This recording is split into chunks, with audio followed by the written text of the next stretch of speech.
Rasul mengatakan hantaman meteor nanti terjadi di pertengahan Ramadan di hari Jumat selepas sholat subuh, kata Nabi. Selepas sholat subuh. Bila kalian mendengar, maka larilah kalian ke rumah. Tutup rumah kalian, pintu, jendela, lalu masuklah ke dalam kamar dan berselimutlah dalam selimut, sujudlah ke arah kiblat, bacalah Subhanal Quddus, Subhanal Quddus, Subhanal Quddus, Rabbunal Quddus. Yang melakukan itu dia akan selamat, yang tidak melakukan itu dia akan binasa dan celaka. Assalamualaikum warahmatullahi wabarakatuh. Alhamdulillah, wassalatu wassalamu ala rasulillah. Amma ba'd, akhi ukhti rahimakallah. Mendengarkan sebuah cerita yang aneh, menyeramkan, terkadang disenangi oleh sebagian orang. Tapi bagaimana kalau ternyata cerita yang disampaikan adalah bohong dan dusta? Maka kita tidak akan suka dengan pelakunya. Lalu bagaimana pula kalau ternyata cerita tersebut disandarkan kepada Nabi alaihi salatu wassalam, padahal Nabi tidak pernah mengucapkannya? Kalau di negeri kita sekarang, pemerintah sedang memerangi hoax, dusta, maka para ulama umat Islam sejak dahulu kala memerangi dusta atas nama Nabi alaihi salatu wassalam.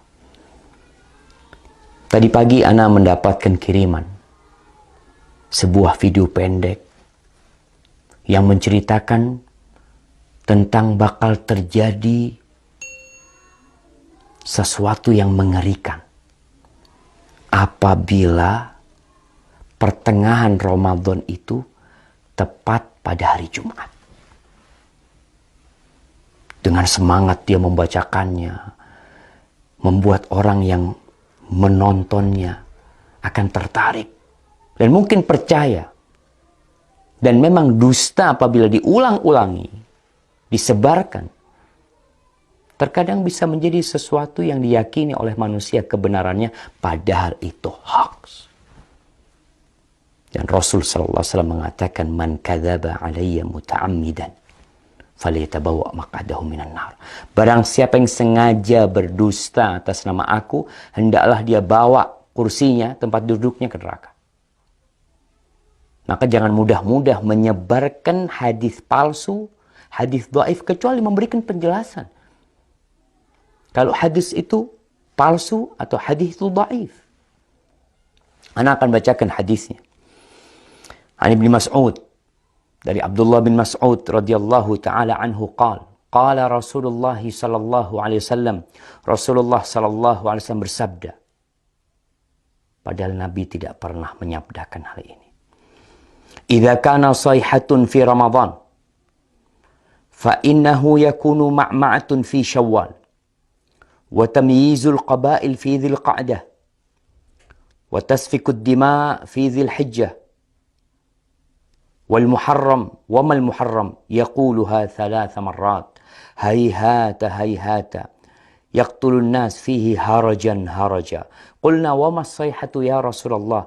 قال هذه في النصف من رمضان ليلة الجمعة فتكون هذه توقظ النائم وتقعد القائم وتخرج العواتق من خدورهن في ليلة جمعة في سنة كثيرة الزلزال والبرد فإذا وافق شهر رمضان في تلك السنة ليلة الجمعة فإذا صليتم الفجر من يوم الجمعة في النصف من رمضان فادخلوا بيوتكم وأغلقوا أبوابكم وسدوا كوكم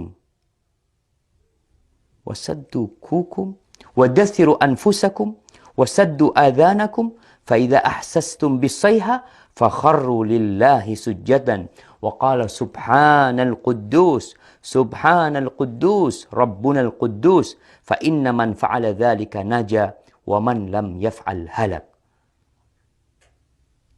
Jamaah rahimakumullah. Ramadan tahun ini, tanggal 15 Ramadan, insya Allah hari Jumat. Ini yang menyebabkan penyebar hadis ini. Karena hadis ini seakan-akan akan berlaku tahun ini.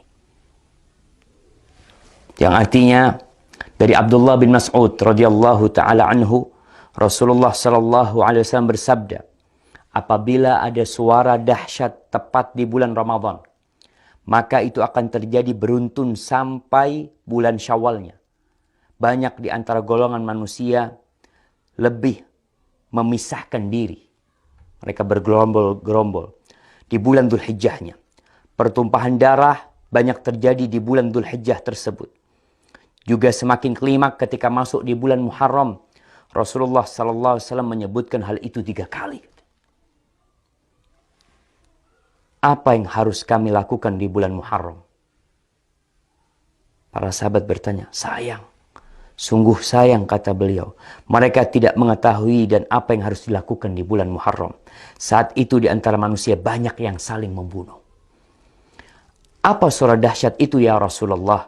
Sahabat bertanya kepada Nabi SAW. Suara keras itu adalah mulai terjadi di pertengahan bulan Ramadan yang bertepatan di malam Jumat. Suara dahsyat itu mengagetkan orang-orang yang sedang tidur.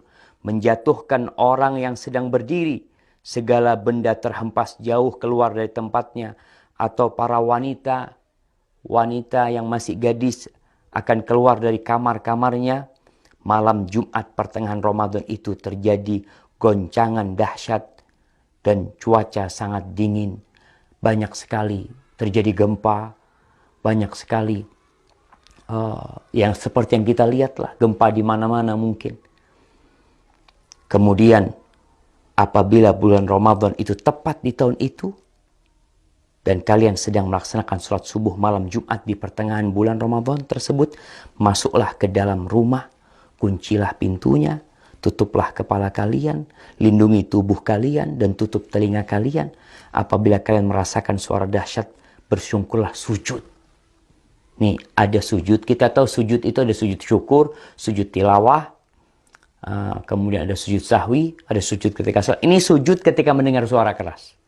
Membaca Subhanal Quddus, Subhanal Quddus, Rabbunal Quddus.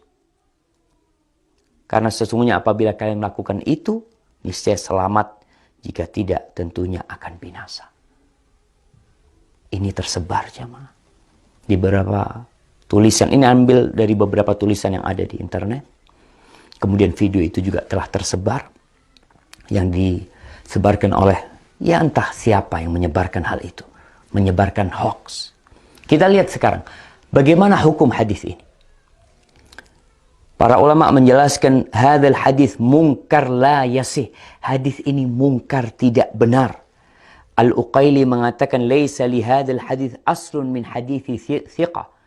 Hadis ini enggak punya dasar dari perawi yang thiqah, wala min wajhin yathbut, dan enggak ada yang benar dalam hadis ini. Itu disebutkan dalam Ad-Du'afa Al-Kabir.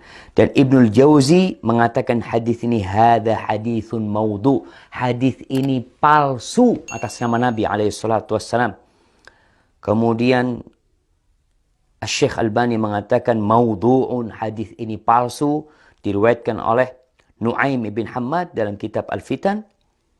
Dan Al-Imam Al-Zahabi mengatakan qultu dha maudhu' wa maslama saqit matruk. Ini hadis palsu. Perawinya ada yang matruk, yang dituduh berdusta jamaah.